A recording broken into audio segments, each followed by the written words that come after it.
Hey, what's up, y'all? So I'm going to go ahead and update my princesses. We're doing a Ritual Wednesday. We've done Heralds. We've done the Lord of the Red build that I just made. And now we're going over my prediction princesses because they're lit.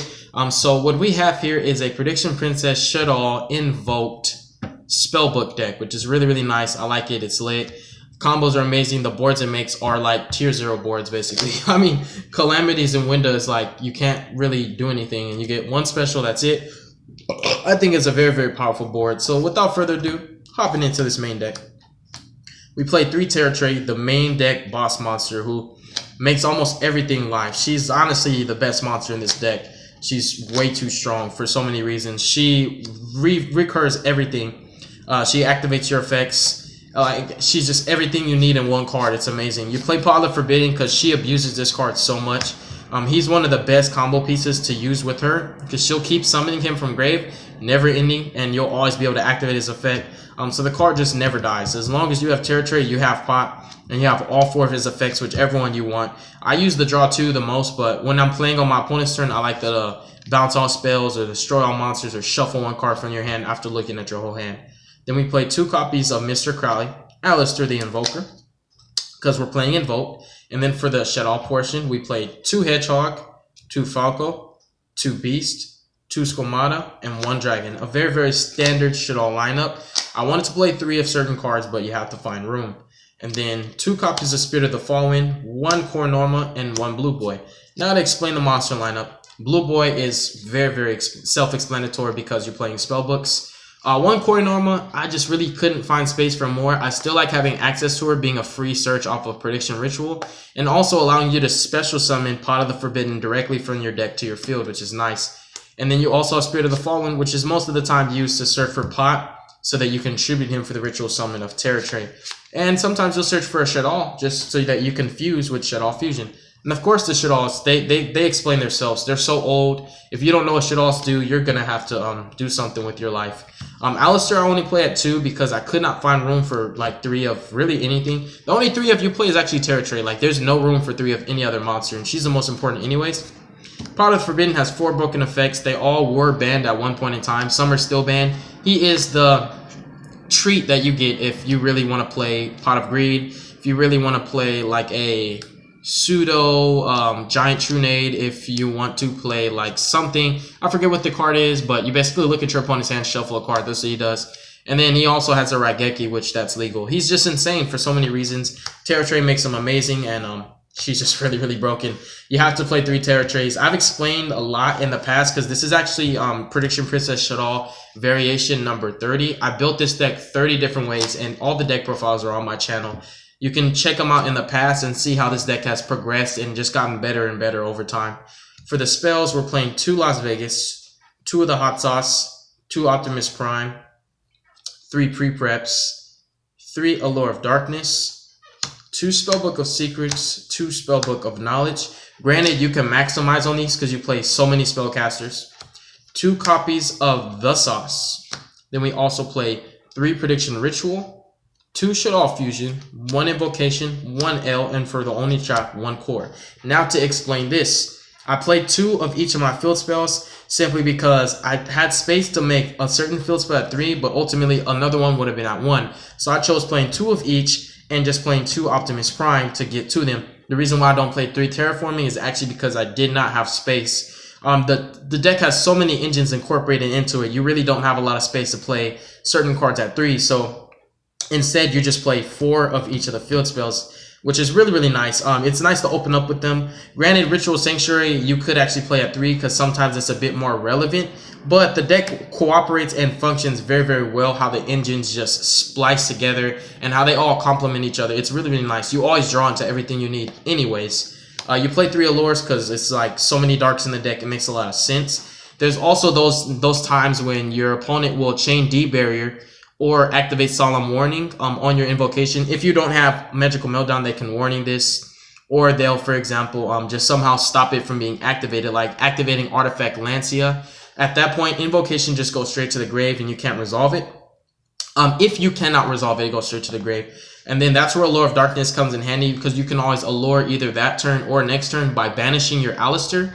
After you draw 2, then you can activate Invocation, put it back to the deck, and get your Alistair back to hand. That's another great way to play around the fact that you only have one invocation.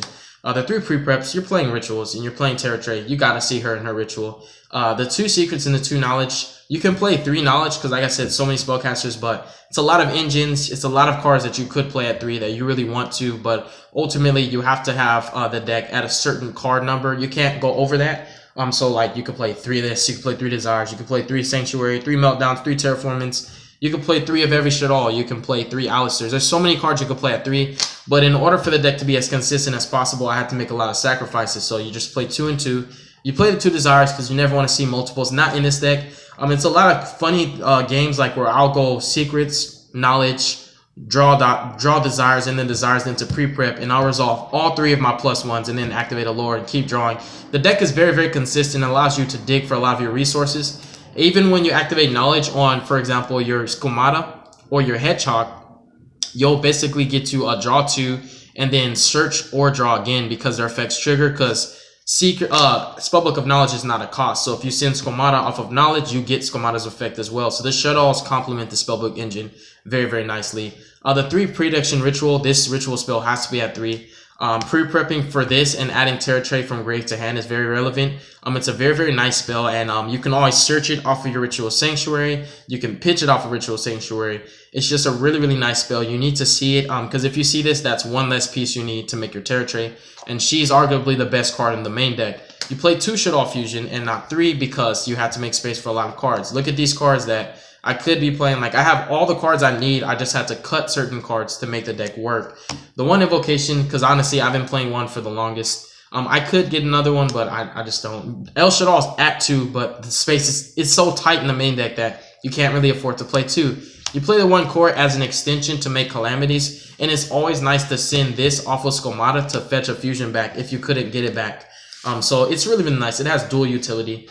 That sums up the main deck. And then for the extra deck, you play 2 of the best extra deck monster, Behemoth Fiendus. This card does so much for this deck. This is what got me so hyped when it came out. It triggers any Shaddoll effect and allows you to special summon any cards in your hand. This helps out because the deck does play quite a few normal summons.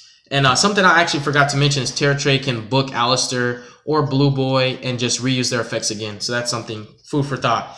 And he also allows you to fetch a flip effect monster from your deck or your graveyard whenever you flip them, which you can do so off of Terra Trade after you special summon with this first effect. So if you have Terra Trade on board, you can use both his effects in 1 turn, which is insane, and you just get a lot of pluses, a lot of advantage off of that play. It's a really, really powerful monster. It gives you any Shaddoll effect you need. It's just so insane.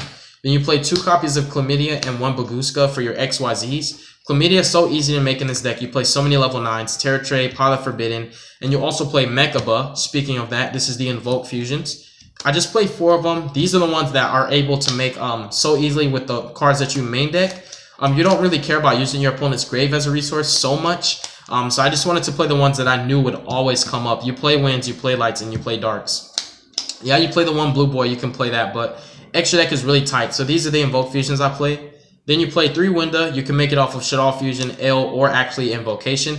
It's the best fusion. Then you play 1 Shiki Naga. So you play 4 of each of the archetype fusions. You play 4 Shaddolls and 4 Invokes. Then for Synchros, you play 1 Clearwing and 1 Coral Dragon. The ones that come up the most. It could have been Black Rose and any other generic 6, but I like these the most, especially this one.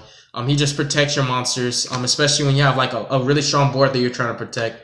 And of course, the main go-to for this deck is to have Calamities with the Shaddoll Winda. And that's basically like that simple board. Of course, this, and they're both pointing to him. He's pointing to both of them. That alone gets you so much advantage because you control everything your opponent does. And also, as long as you can keep Behemoth Fiendus on the field, you're going to get never-ending pluses every turn. And your opponent can't activate monster effects. They can only special summon once. If you have a Terra Trade next to that, it's pretty much GG, no re. So that is the deck profile. Tell me guys what you think. It's very, very creative and awesome. I tend to try my best to make the most innovative deck list that you can possibly find on YouTube. I pride myself in trying to be one of the spiciest deck builders out there.